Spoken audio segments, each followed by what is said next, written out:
Hello dear student, I am Padmesh Dwivedi from मेडीजी and my dear, आपका exam आ चुका है और मैं आपको कुछ खास टिप्स देता हूं जो आपकी नो डाउट आपको पेपर देने के तरीके में आपकी कुछ मदद कर सकता है। सो माय डियर, देखिए, पहला पॉइंट तो ये है जो सबसे इम्पोर्टेंट पॉइंट है कि इस समय आपको पेपर देते समय आपको है ना कॉन्फिडेंस रहना है।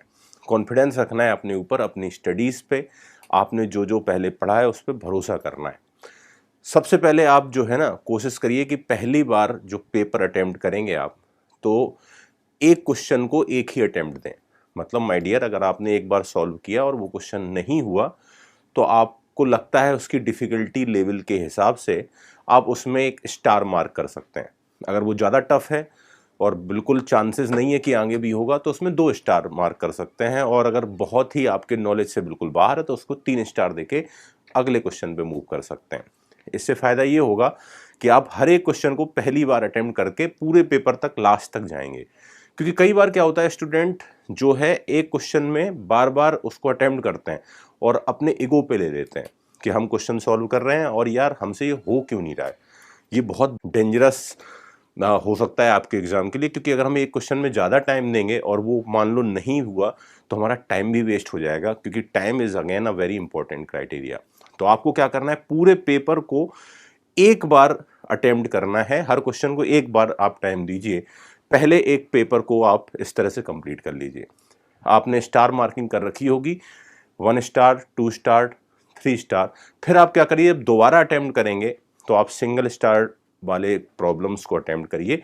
उनमें से हो सकता है कुछ हो जाए, कुछ ना हो, उनको आप डबल स्टार मार्क कर सकते हैं, या आप अपनी तरफ से कोई नया नोटेशन दे सकते हैं, सर्कल मार्क कर सकते हैं। उसके बाद आप 2 स्टार प्रॉब्लम्स जो आपने पहले मार्क करी थी उनकी ओर जा सकते हैं, उनको अटेम्प्ट कर सकते हैं। और फिर अगर टाइम बचता है तो 3 स्टार्स को भी अटेम्प्ट कर सकते हैं।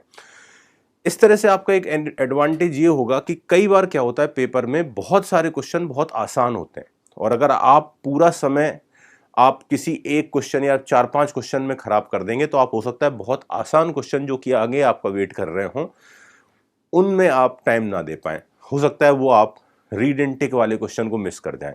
तो सबसे बेस्ट तरीका जो मैंने आपको बताया यही है अटेम्प्ट करने का, कि पहले हर क्वेश्चन को एक बार अटेम्प्ट कर लीजिए और उसके हिसाब से आप रैंकिंग दे दीजिए। जो नहीं हुए 1 स्टार, 2 स्टार, 3 स्टार, फिर जो आगे समय मिले उसमें आप उसके थ्रू जाइए।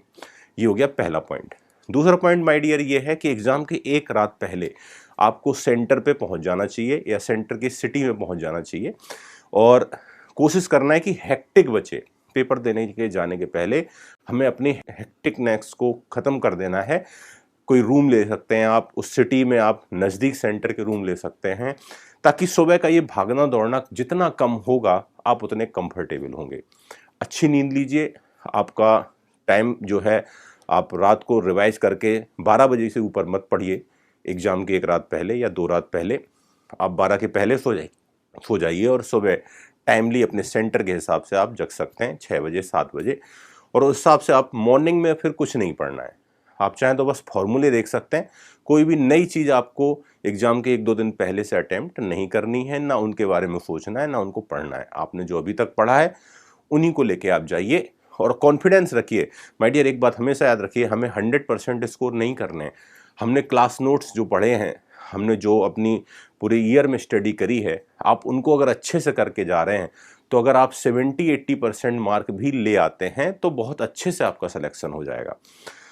अपने ऊपर भरोसा रखना है, अपने टीचर्स के ऊपर भरोसा रखना है, अपनी मेहनत के ऊपर भरोसा रखना है।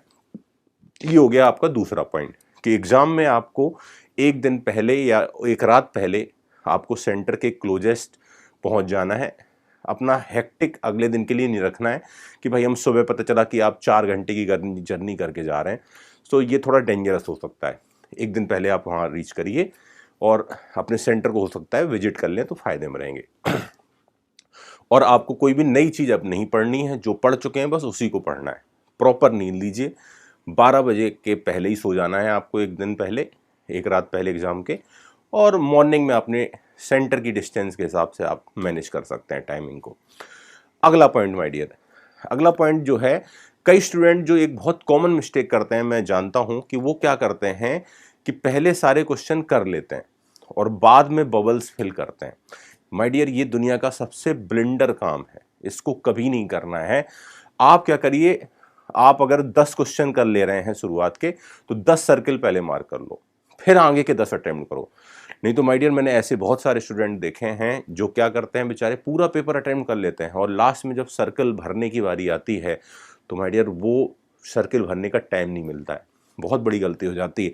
तो आप क्या कर सकते हैं, 10 क्वेश्चन अटेम्प्ट कर लीजिए, 10 जब सॉल्व हो जाए 10 को सर्किल भर दीजिए, फिर अगले 10 को कर लीजिए, इससे ज़्यादा मत जाइए, क्योंकि आपको अंत में अपने टाइम के हिसाब से मैनेज करना है।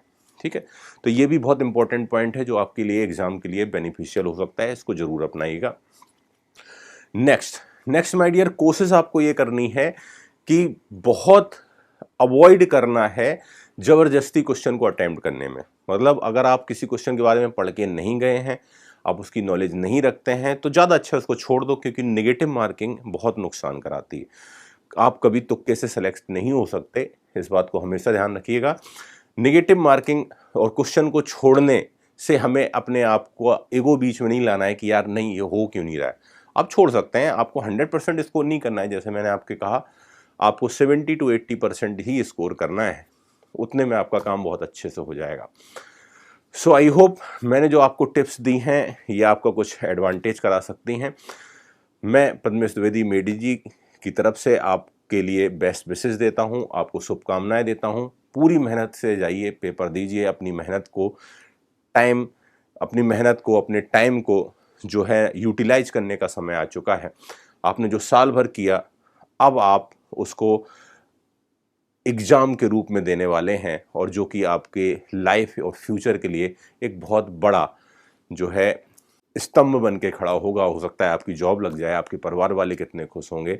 कोई भी आपका प्रॉब्लम है, कोई भी क्वेरी है एग्जाम के बाद, आप मेडी जी से संपर्क कर सकते हैं। मैं आपके साथ हूं, मेडी जी आपके साथ है। बेस्ट विशेस, जय हिंद, थैंक यू।